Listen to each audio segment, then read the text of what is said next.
I want to ask you tonight to take your Bible and be locating the Old Testament and the book of Joshua, chapter 4. The book of Joshua, chapter 4, will be our place of study tonight. We're in a series of messages, frequently interrupted on Sunday evenings, going through the book of Joshua. And our study tonight brings us up to chapter 4. We're talking about what it means to walk in victory, learning some lessons in triumphant Christian living from the book of Joshua. And tonight from Joshua chapter 4, we're going to be talking about memorials. In case you didn't see my Facebook post this afternoon, in the second service I preached 38 verses in 38 minutes. I'm not going to give you that same rate tonight in the 24 verses of Joshua chapter 4. But we are talking about memorials. What is a memorial? A memorial could be described and defined as a physical object that is designed and dedicated to stir the memory. It's a physical, tangible object that is designed to prompt conversations with generations to come about things, events, or individuals in the past. The memorial may be a statue, a tower, a plaque, a brass placard on the end of a pew or at the base of a stained glass window.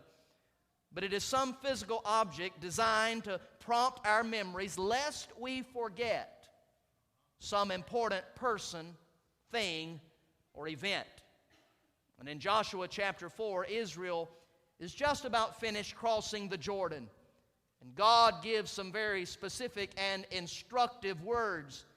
He says through Brother Joshua, before the priests bearing the Ark of the Covenant upon their shoulders, before they make their way out of the midst of the Jordan River, there's one last thing, Joshua, that I need for you to do. God speaks to Brother Joshua and tells him to erect a memorial, a stack of memory stones from the midst of the Jordan River. And the reason is simple. The implication is quite profound. God is seemingly saying, Joshua, Mom and Dad, Grandma, Grandpa, Mimi, Big Daddy, listen. Generations are coming behind you. Generations who will not know about your God if you don't share Him. Generations coming behind you who will not know of His mighty works unless you tell them. Generations who will not know the way to God unless you show them in practical, tangible, disciplined, everyday ways. In this text, Joshua is told by God, Joshua, leave some stones for your children. Joshua chapter 4, beginning in verse 1, is our text tonight. Would you stand with an open Bible to honor the reading of God's perfect word? And now when all the nation had finished crossing the Jordan, the Lord spoke to Joshua, saying, take for yourselves 12 men from the people, one man from each tribe, and command them, saying, take up for yourselves 12 stones from here out of the middle of the Jordan, from the place where the priest's feet are standing firm, and carry them over with you, and lay them down in the lodging place where you will lodge tonight. So Joshua called the 12 men whom he had appointed from the sons of Israel, one man from each tribe, and Joshua said to them, cross again to the ark of the Lord your God into the middle of the Jordan, and each of you take up a stone on his shoulder, according to the number of the tribes of the sons of Israel. And let this be a sign among you, so that when your children later ask, saying, what do these stones mean to you? Then you shall say to them, because the waters of the Jordan were cut off before the ark of the covenant of the Lord, when it crossed the Jordan, the waters of the Jordan were cut off. And so these stones shall become a memorial to the sons of Israel forever.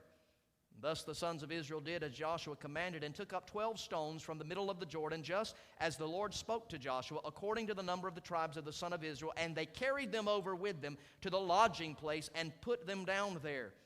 And then Joshua set up 12 stones in the middle of the Jordan at the place where the feet of the priests who carried the ark of the covenant were standing, and they are there to this day. For the priests who carried the ark were standing in the middle of the Jordan until everything was completed that the Lord had commanded Joshua to speak to the people, according to all that Moses had commanded Joshua. And the people hurried and crossed. And when the people had finished crossing, the ark of the Lord and the priests crossed before the people. The sons of Reuben, the sons of Gad, and the half-tribe of Manasseh crossed over in battle array before the sons of Israel, just as Moses had spoken to them. About 40,000 of them, equipped for war, crossed for battle before the Lord to the desert plains of Jericho. And on that day the Lord exalted Joshua in the sight of all Israel, so that they revered him just as they had revered Moses all the days of his life. And now the Lord said to Joshua, command the priests who carry the ark of the testimony that they may come up from the Jordan. And Joshua commanded the priests, saying, come up from the Jordan. And it came about when the priests who carried the ark of the covenant of the Lord had come up from the middle of the Jordan, and the soles of the priests' feet were lifted up to the dry ground, that the waters of the Jordan returned to their place and went over all its banks as before. And now the people came up from the Jordan on the 10th of the first month and camped at Gilgal on the eastern edge of Jericho. Now those 12 stones which they had taken from the Jordan, Joshua set them up at Gilgal and said to the sons of Israel, when your children ask their fathers, dare I say when your children ask their mothers in time to come, saying, what are these stones? Then you shall inform your children. Not somebody else doing it for you. You shall inform your children, saying, Israel crossed this Jordan on dry ground, for the Lord your God dried up the waters of the Jordan before you until you had crossed, just as the Lord your God had done to the Red Sea, which he dried up before us until we had crossed, that all the peoples of the earth may know that the hand of the Lord is mighty, so that you may fear the Lord your God forever. May God add a blessing to the reading of his word as we're seated tonight. What meaneth these stones? My purpose tonight is to challenge us as parents, grandparents, and other family members to live the kind of lives, listen, that are different enough, separated enough, and distinct enough from the lost world around us, that our descendants would one day come to us and ask questions like these. Mama, why do we live the way we live? Daddy, why don't we do all the things that everybody else seems to do? Grandma, Grandpa, why do you believe the things that you believe about the God of the Bible? It seems as if you've set down some stones in your life, and I've got a little question. What do these stones mean? Leaving stones for your children. By way of illustration, this past summer I took a trip with my daughter Michaela to Washington, D.C. She was going into middle school, and so we determined we would take a father-daughter trip just ahead of the Southern Baptist Convention in Baltimore. And I went a few days early, and I took her with me to the nation's capital. And of course, in Washington, D.C., there are memorials everywhere. We were able to get tickets to the Washington Monument, this memorial that's designed to celebrate and commemorate the legacy of our first president, General George Washington. As I stood on the National Mall and looked at this great obelisk, it reminded me that our nation was founded through war and hardship. And even the earliest days of our nation, freedom came at a very high price. It's no accident, no coincidence, that our nation's first president was wartime General George Washington. But as great a blessing as it was to remember these things, it was even a greater blessing to be able to take my daughter and share with her the meaning and the message behind that memorial. From there, we went to visit the Lincoln Memorial.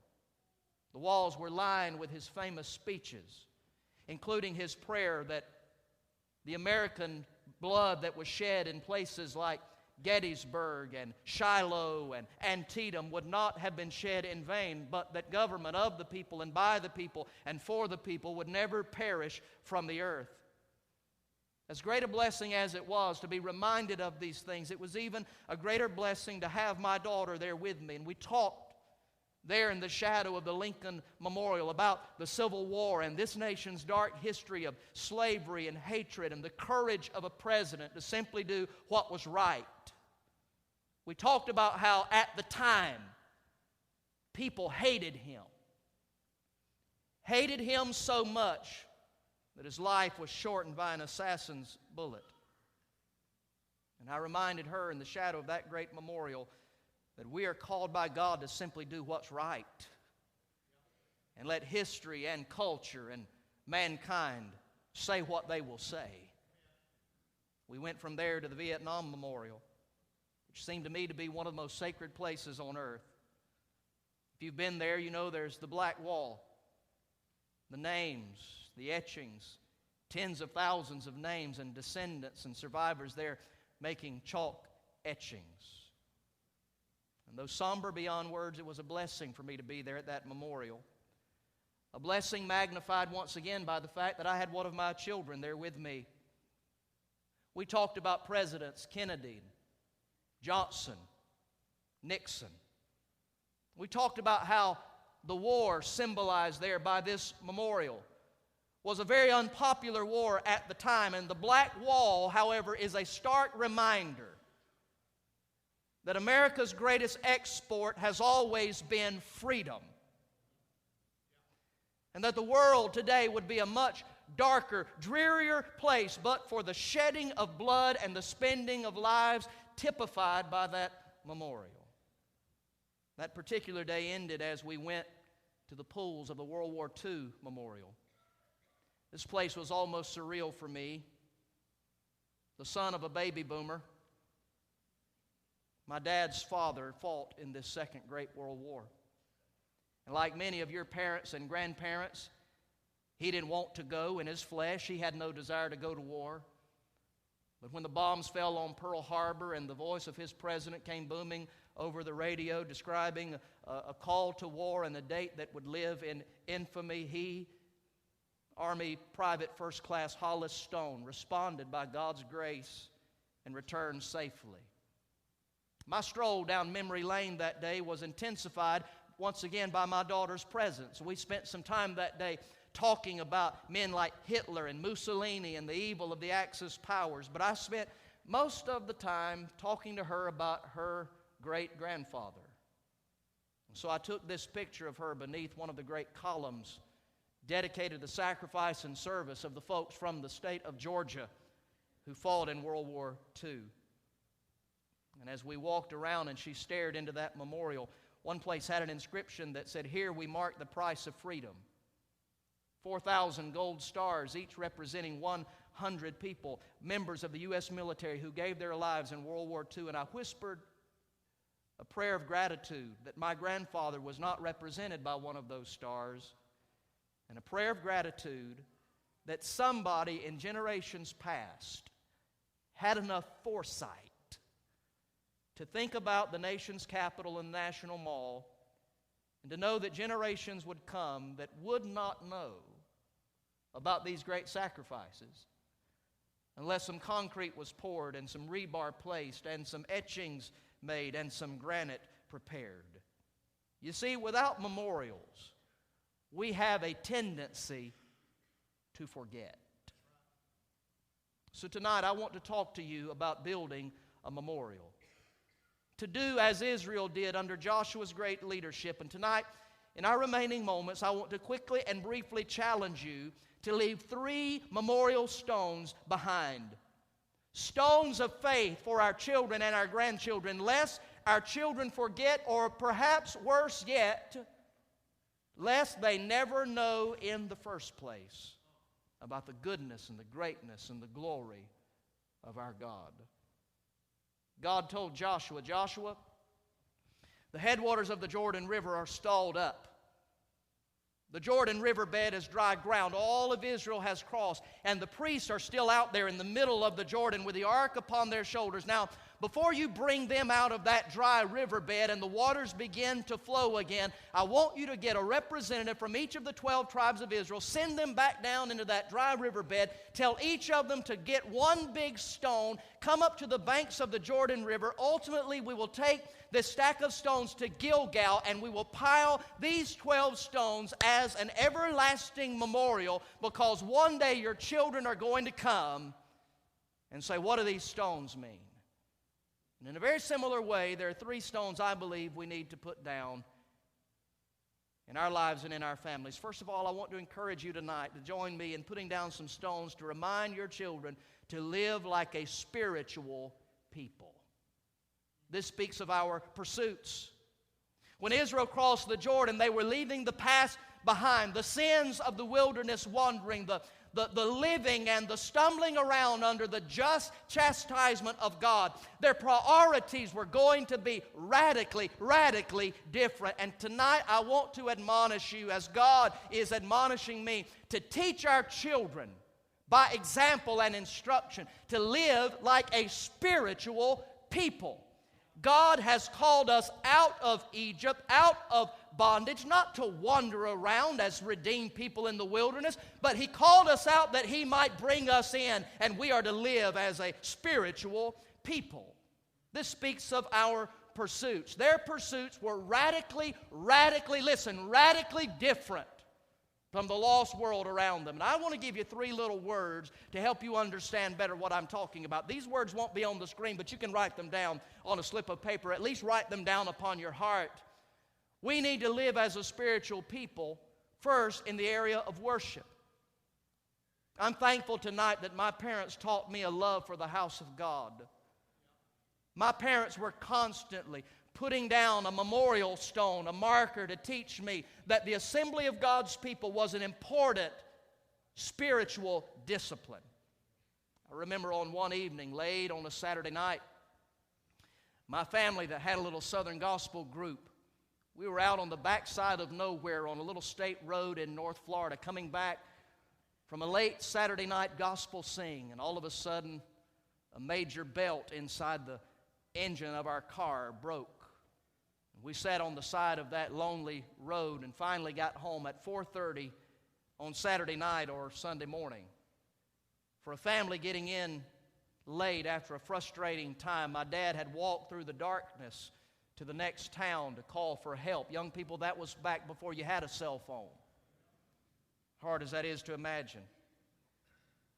But getting in the bed at 4:30, tired, road weary, beaten and worn, at 8 o'clock Sunday morning, there was a knock on the door. Time to get up. Time to go to Sunday school. Time to go to church. Oh, Daddy, as late as we got in, God kept us safe on the side of the road. Get up. My dad was putting down a stone. He was trying to get a stone up, is what he was trying to do. One Thursday evening, my parents picked me up from ball practice. You see, in the generation in which I was raised, the director of the Valdosta Boys and Girls Club, that was the only rec ball that we had in Valdosta at that time, he was a stalwart deacon at the Morningside Baptist Church, and he and others of his ilk would never have considered having ball practice or playing games on a Wednesday night. That was church night. That didn't help us too much, though, because the little church where we went had midweek service on Thursday night. And my parents would regularly pick me up, but I distinctly remember one evening they picked me up from ball practice, had a pair of khaki pants and a pullover shirt and some tennis shoes to replace my football attire. Yes, I played football. And I remember getting out of my pads and telling my parents, my sisters were looking at me, changing clothes in the back seat, griping and complaining that they had picked me up early from practice and I was becoming the laughing stock of all the boys on the team. And usually it was my father, but in this case it was my mother, who turned around and pointed a finger in my face that seemed to me that it was about 30 feet long. And she began to go over every sickness and every surgery and every hardship that our family had encountered, me specifically. She told me about how God had sustained my life for more than a month when I had a devastating injury when I was 6 years old. She told me how God had sustained me through a brain aneurysm. And she went down the laundry list and said something to the effect of, you may have forgotten those things, but your daddy and I haven't forgotten about those things. And if you think we're going to forsake the house of God for a ball game or a ball practice, you've got another thought coming. She was putting a stone down in the bedrock of my life. And the lessons that I learned from my parents' commitment to corporate worship is in some ways greater than the lesson I actually learned in the Bible study that night. You see, I went to what most people would describe as a dead little dried up church. And when I was in the youth group, I wondered why we even went to church for youth group. It was basically me and my sisters. Why couldn't the youth director just stop by the house? But what I learned, listen, on the way there, the fact that we were going taught me as much and many times more than what the actual lesson was in the Bible study. Do you understand what I'm saying? Being committed to God in the area of worship. It was January the 20th, 1980. Super Bowl Sunday night. Steelers and Rams. Terry Bradshaw versus Vince Ferragamo. And my dad said something to me that afternoon that really caught me by surprise. He knew I was a Steelers fan. I'm talking about Franco Harris and Lynn Swan. Are you in the building tonight? My daddy asked me that afternoon if I wanted to stay home from church and watch the game. I was shocked, but as a 9, soon-to-be 10-year-old boy, I took him up on his offer. I was well on my way to watching the Steelers win 31-19. Super Bowl 14, I think it was. When my dad came in from evening service and came over and flipped the TV off for just a moment, and he said, I'm going to turn the game back on. I'm going to let you finish watching it, but I need to ask you to do something. I need to ask you to forgive me. This afternoon motivated more by getting you to like me than being your father.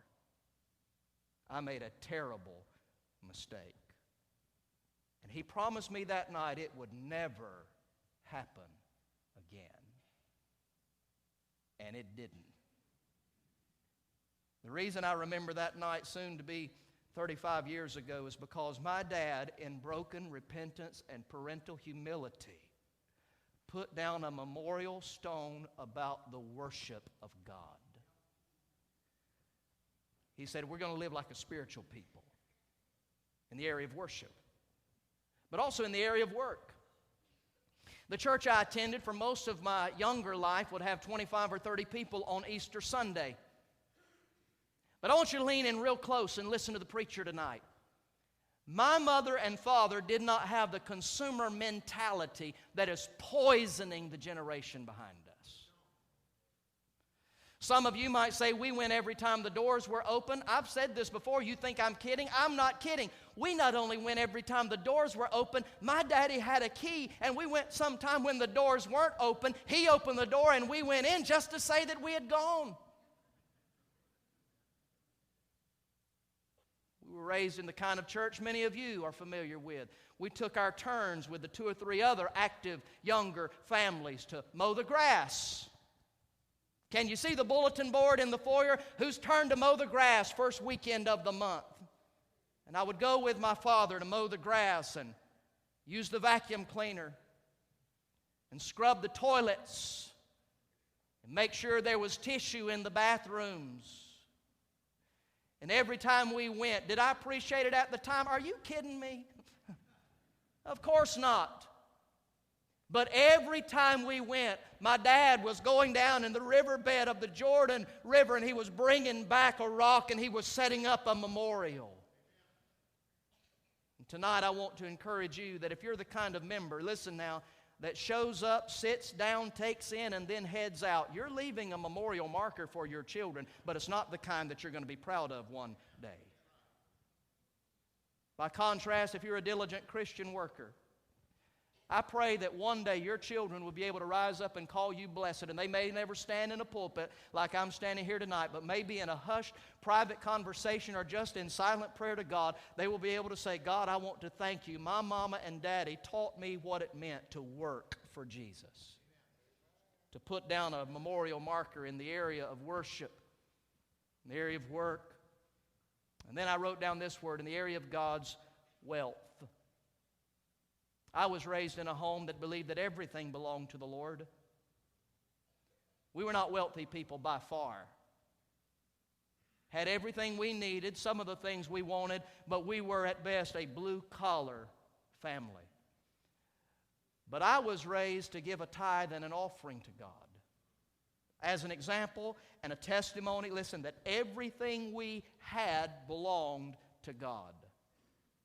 I'll never forget about the 5th grade. I brought home some kind of form from school. It was just one of these general forms where I guess maybe the county government or some governmental entity was trying to get a demographic study, a survey of the school population. And so we were asked to fill out these little anonymous surveys. How long have you lived in this county? How long have you lived at your current address? What is your general level of family income? And I remember having to ask my mother some of those questions.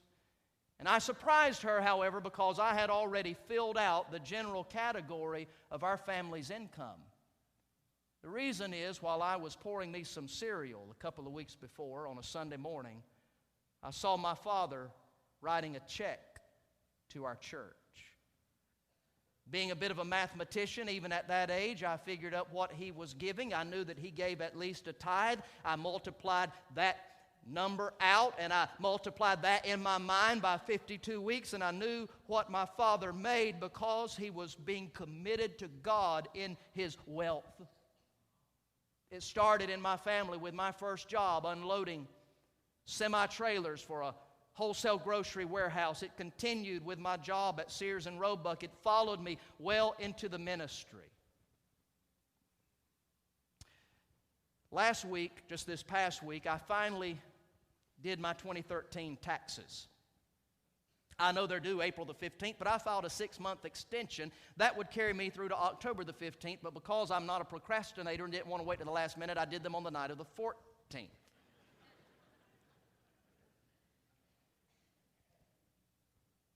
I hesitate to use this illustration because some of you won't understand it. Some of you won't receive it the way that I want to share it.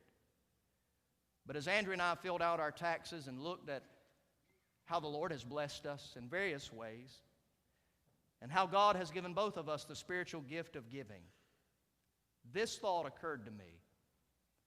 I would not mind one day my children, after my death, stumbling across my tax returns and just looking at what God had given to me and what He had, by His grace, graced us to give to others. For my children to come along one day, and by the way, one day they'll sift through your stuff. They'll sort through all the stuff out in your shop. They'll have your underwear in a big grocery sack to drop over into the Goodwill dumpster. And one day when my children sort through my stuff and go through my papers, I want them to find out, Daddy practiced what he preached. Mark chapter 12 and verse 30 instructs believers to love the Lord your God with all of your heart, soul, mind, and strength. And so tonight I want to just encourage you. Put down some memorial stones for your children in the area of God's worship, God's work, and God's wealth. To put down a stone and say, we want to live like a spiritual people, to have godly pursuits. Now, a second stone we need to put down, and I'll be more brief. Put down some stones to remind your children to live in a separated place. This speaks of our practices. When Israel crossed the Jordan, one of the constant commands that God had given to His people was that they were not to live, listen, like the pagan peoples that were still there in the land. God said, don't intermarry with them, don't intermingle with them, don't interact with them. I'm going to drive them out before you, because if you get to hanging around with the wrong crowd, running with the wrong bunch, you're going to begin to dress like them, look like them, act like them, talk like them, think like them. You won't make them like you. They will make you like them. God said, don't do that. Sadly, many believers look just like the unsaved world. May I remind you that Paul said in 2 Corinthians 6:17, quoting from the Old Testament, therefore come out from among them and be separate and touch not what is unclean, says the Lord. I hope you understand the call to separation is not a call to be weird. Did you hear what I said? You don't have to be weird. But it is a call to live life according to the principles of the Bible. My parents were very comfortable sometimes telling me that the reason that I had to do something, when I said why, my mama especially, because I swore up and down I would never say that to my kids. But when I guess they got 6 or 7 years old, one day they asked why, I opened my mouth and my mama fell out.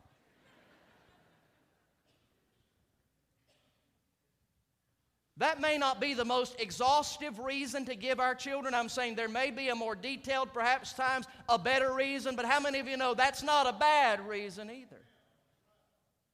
To just learn to submit and do what I said do because I'm over you. Could we get as comfortable as saying to ourselves and our children, here's what we're going to do and here's what we're not going to do because God said so? Do you understand tonight that the words different and same are antonyms? You can't be different and same. You can't be same and different. If God has called us to be different from the world, you can't be different from the world and be just like the world at the same time. It is a contradiction of terms, and it cannot happen. So we need to put down some memorial stones to tell our children God has called us to have some different practices and to live in a separated place. That's one reason I'm real excited to give you some information tonight about our upcoming Family Worldview Weekend. I hope if you've got high schoolers and middle schoolers in your home, you'll pay special attention to that date. That's Valentine's Day weekend. We booked a place over at Epworth by the Sea where we hope to equip parents and other guardians to talk to their students about being pure in their heart. On this weekend, we're going to be talking about what it means to have a biblical worldview and how a right view of the Bible impacts issues like modesty, pornography, dating, romance, courting, and purity of the heart. Could I be real candid with you this evening? Maybe it doesn't apply to very many in this building tonight, but maybe just one person or someone podcasting this message later this week. One of the greatest barriers that we will have in filling up the registration slots or in doing what we believe God has called us as pastor and staff and leaders to do, one of the greatest barriers we will have is called parents. Parents who far too often don't really want their kids to have a biblical worldview because they'll be different. And I beg you tonight, desire for your children to be different. Did I tell you different doesn't mean weird? Different doesn't mean strange. Different doesn't mean that you've got to buy clothes they wore in the 1980s, baggy acid wash pants. That's not what I'm talking about. Parents, I beg you tonight, join me and pray for me that I can do this as well. To put down some markers in our lives, to teach our children to live in a separated place. One last stone we need to put down, and that is put down some stones to remind your children to live for a singular purpose. This speaks of our priority. A singular purpose? Absolutely. And it's listed for us here in the closing verses of Joshua chapter 4.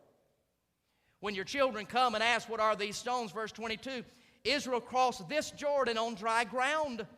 And the Lord your God dried up the waters of the Jordan before you until you had crossed, as the Lord your God had done to the Red Sea, which he dried up before us until we had crossed. And here's why, that all the peoples of the earth may know that the hand of the Lord is mighty, so that you may fear the Lord your God forever.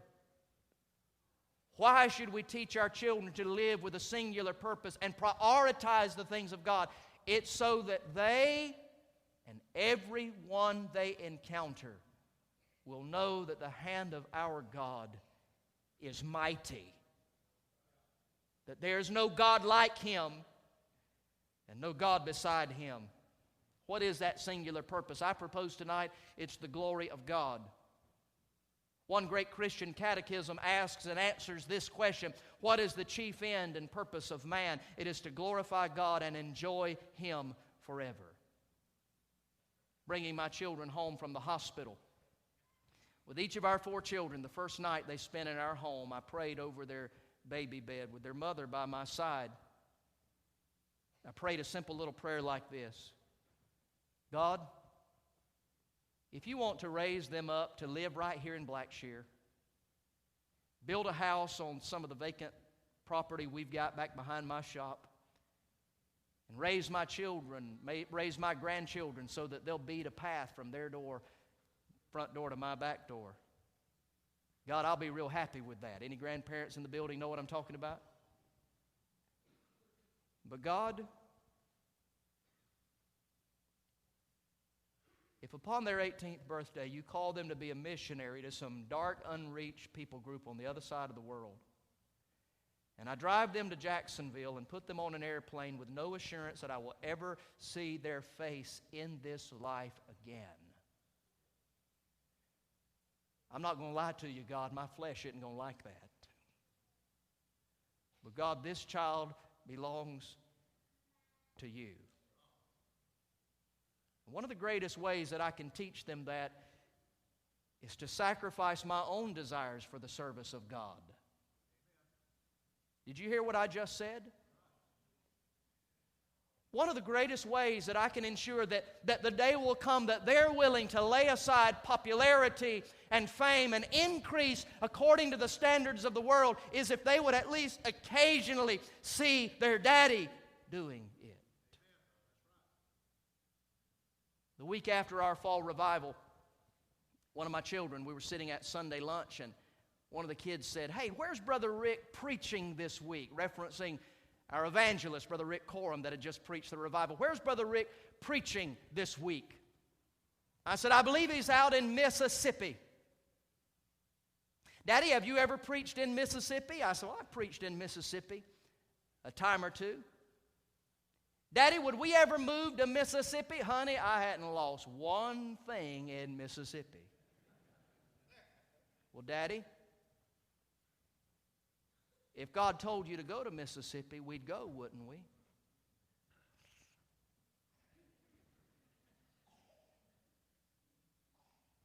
As uncomfortable as that sounds, the most blessed place to be is in the center of God's will for your life. And how can I preach that to my kids if they never see me inconvenience myself for the sake of the gospel? Even if at times that means one day I have to move to Miss M-I, crooked letter I.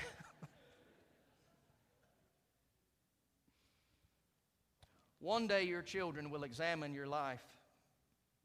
Whether you like it or not, they're doing it now.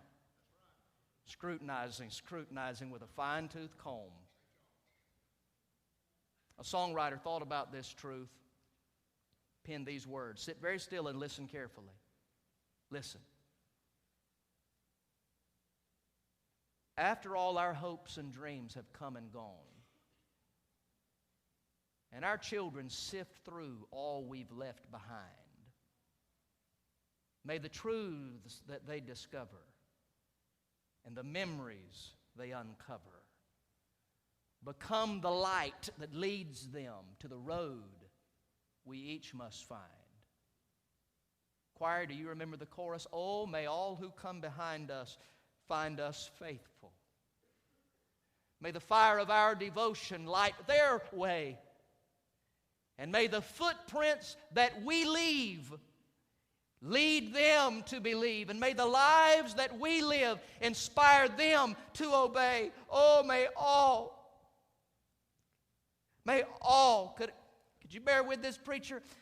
May Michaela and Andrew and Sarah and Matthew, may all who come behind us find us faithful." I can't speak for you, but your pastor doesn't always do as good of a job of leaving these kind of memorial stones behind as you might think. And so tonight I ask you to pray for me. As your pastor, I covenant to pray for you that by God's grace and help we'll leave some stones for our children. Father, may it be so. May it be done. Not just for the strengthening of this church, and not even just so that our children won't have lives that are messed up and tangled up and mixed up by sin and the love for the things of the world. May it ultimately be so so that the world around us will know that there is a God who can part the Red Sea and pile up the Jordan River, and there is a God who can cleanse of sin and forgive of wrong and take a sinner and wash him or her white as snow. May the lives that we live before our children cause them to one day be an example themselves that you are our God and there is absolutely none other beside you. May it be so for the glory of Christ, in whose name we pray. Amen.